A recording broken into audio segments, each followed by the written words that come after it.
What is up, everybody? Jaden Sancho, go back to guy 31 across the DFS industry. We are back. It's been a while. Sorry about that. Just have had a lot of family and work commitments coming up where, you know, when I've had the Saturday, I'm trying to get the Mayo Media Network video out and haven't gotten the second one. But we are back. 3 games on Tuesday.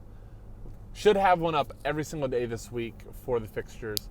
So just first off, thank you for bearing with me, finding the video again.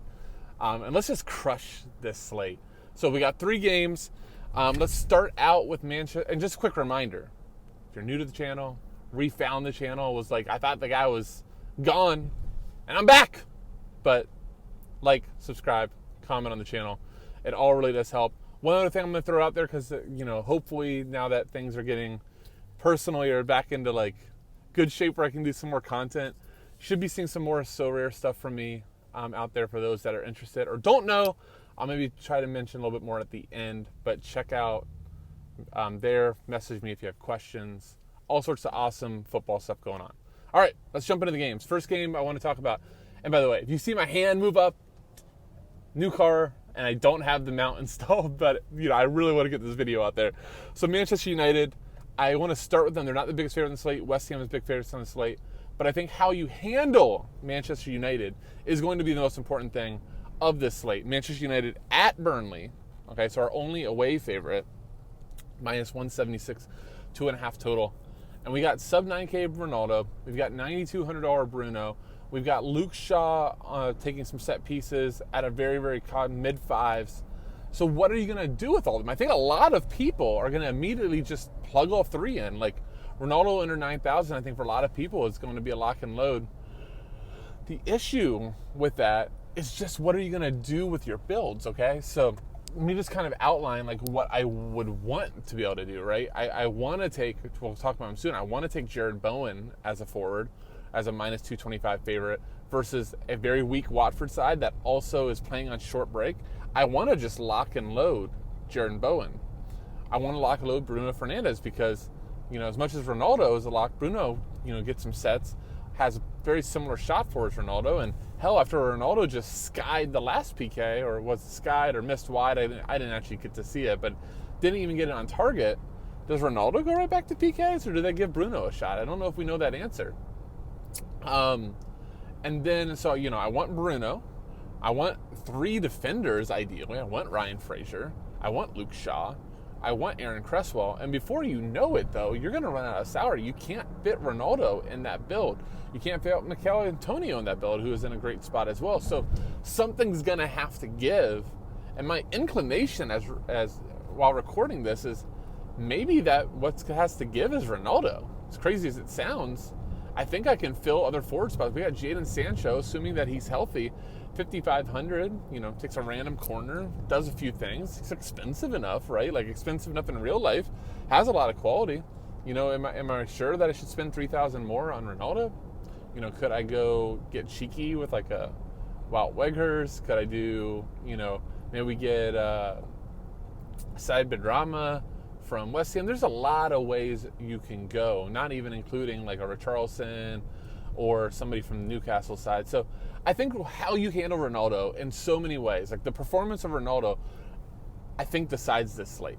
I already talked about a couple of the United options I like Jaden Sancho a lot as like a second forward in cash. I think he's fine.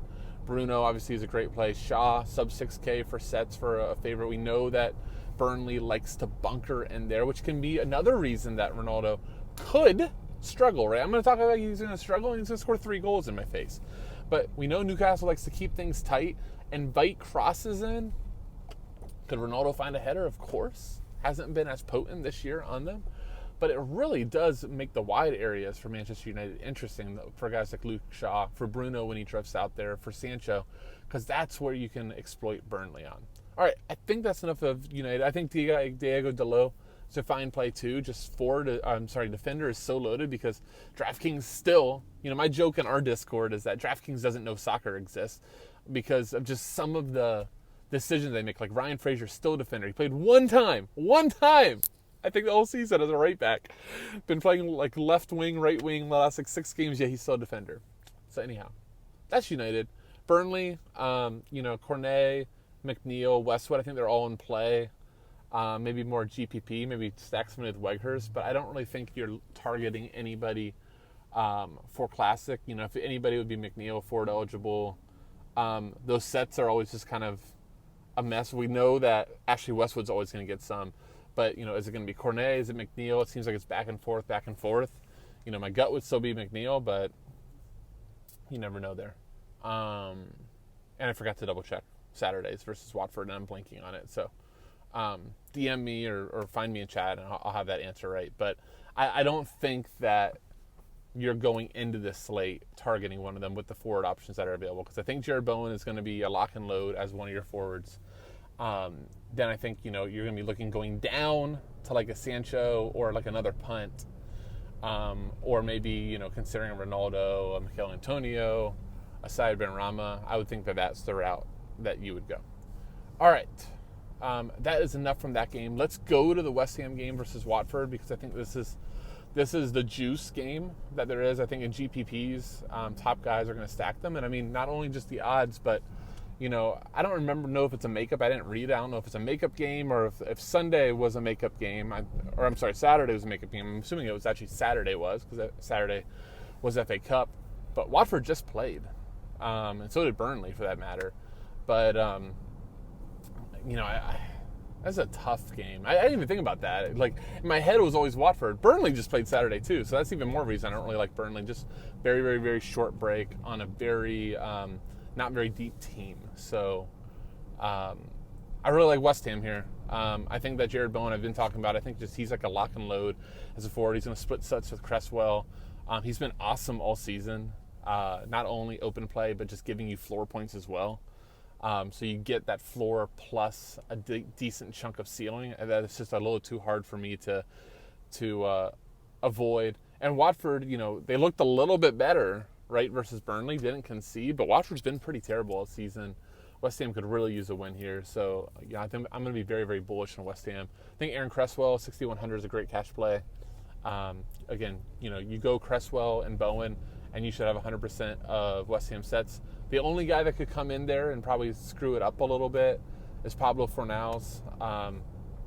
He can take, but typically not over Bowen or over Cresswell. We saw Mark Noble take some in the FA Cup. I would not expect to see Mark Noble here. Should go back to Souček and Declan Rice as the holding midfielders. Benrahma doesn't take sets, but is a really, really active forward. If you want to go just double West Ham forwards, I think going either Benrahma or Mikel Antonio to pair with Bowen makes a lot of sense. GPP, just onslaught them, is certainly in play as well. Soufal, fine as a defender, but, I think I just kind of went over. I think that you're going to be playing Ryan Fraser. I think you're going to be playing either Luke Shaw or Cresswell, or possibly both. I just sit there and I just don't know how I can spin up for Soufal or like a Delo when you just have set takers on the other side for not much more. I think that covers West Ham pretty good. Declan Rice always in play as like a YOLO dart, get you a PK. For all those that play Jorginho, you might as well play Declan Rice too, except for when all of a sudden they switch it up and Declan Rice doesn't take them, but whatever. Watford, there's nobody I want. Actually, let me take that back. And I need to double check his price because I forgot to. But Kiko Femenia, I noticed, took all the sets this weekend, which that's really interesting if he's cheap. I flat out, as I was building, I forgot before I hit the record button, so my apologies. But I think he's interesting if he's cheap enough, because then that's a fourth set-taking fullback, right? So now we got Shaw, we got Cresswell, we got Fraser. Trippier's going to take some, and then we got Femenia. So you got 5, right? And we know Draftkings always underprices defenders compared to like midfielders or forwards. So in cash games, when we have the spend-ups, we have the Brunos, we have the Bowen, Antonio, Benrahma, Ronaldo, all those guys, that's where the 3 defender builds in cash and optimal builds really comes into play. So Femenia, if you want a YOLO goal, like a Josh King type, he seems to always kind of show up on these type of slates, but that's really about it for Watford. I don't remember where Ken Sema was priced. I thought he was going to take sets over the weekend. It was Femenia, but if he's like super cheap, like sub 4K, I could totally see punting him off as a forward. If you needed it, I would probably try to get to Sancho at that point, assuming he's in. All right, final game, Everton at Newcastle. I think this one's like the most interesting game because it could end up being open. These are really important games. This is bottom of the table. If either one of them gets 3, that's huge for... I don't think either one of these teams is getting relegated, by the way. But, getting 3 here for either one versus a team that's down in that drop area is huge. Let's start on the Newcastle side. I'm always a big fan of Newcastle at St. James's Park. Everton, did get a boost with all the transfers with Frank Lampard coming in. So Everton's kind of on a high. They had a good FA Cup game. But, I do like Newcastle at home. I think Ryan Fraser is one of the biggest misprices on the slate, 5,200, playing in a wing, taking most of the sets. He should give way to a few sets to Trippier, maybe a set or 2 to Bruno. Bruno Ramirez, I should say. We got too many Brunos on here. But as we know from the FSI chat, for those that don't know, I got a 3-year-old that, Disney Plus is a big thing in our house. So we don't talk about Bruno. No. That's it. I like both Brunos. Bruno Ramirez was a phenomenal player for Lyon. But at the end there, he was taking some set pieces for them. I don't think he finds his way here. I think that was him taking sets for lack of a better person to take them. I don't think he takes them over Trippier or Fraser, who both are very good deliverers of free kicks and sets. But yeah, so like Trippier, like Bruno, like Fraser. I'm not really finding myself in anybody else, but you can always talk me into Alan St. Maximin. I don't know if Joe Ellington's fit. I think Callum Wilson is out. Sorry, I didn't look at that lineup too hard before I got on because I've kind of already given away my hand. I was looking at like West Ham and United forward pieces, so didn't really look at Newcastle. But I think any of those attackers, Everton's defense has been shaky. Lampard, I don't really...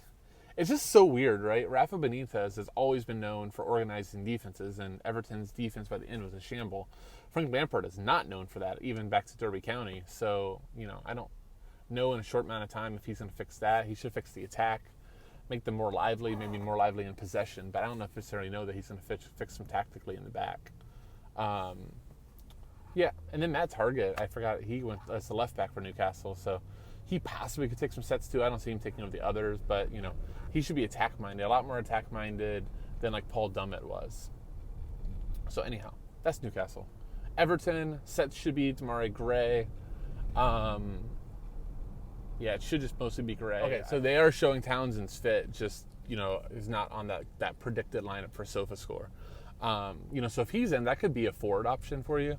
Probably would be a split with Gray, but if not, it should be Gray and Gordon would likely be the set takers. We saw Gomez take randomly a few weeks ago. Like, he's trash though. Like, I would never play him. Like, he's one of those like much worse than João Moutinho types, where if you play him, like, you're just sitting there and go, oh God, please have a corner, and then he takes one, and you're like, how did you exit the game with 1.2 points with sets, right? Like, just be careful of that type of guy. But Richarlison, I think that is a 100% play as a forward. Richarlison scored in the FA Cup, looked really good from everything I had heard. So if we get Richarlison back in form, that's certainly a way to get off.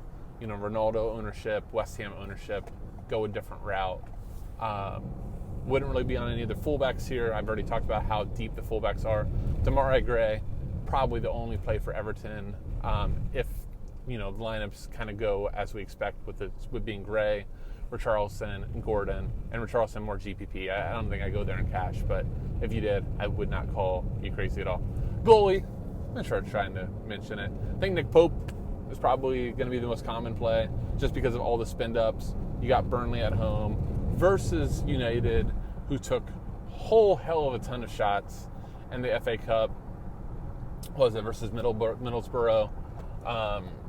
Nick Pope is a good goalie. Got some time with the English national team, so I could definitely see him. Even if he conceded 1 or 2, getting 5-6 saves, where that cost savings is huge.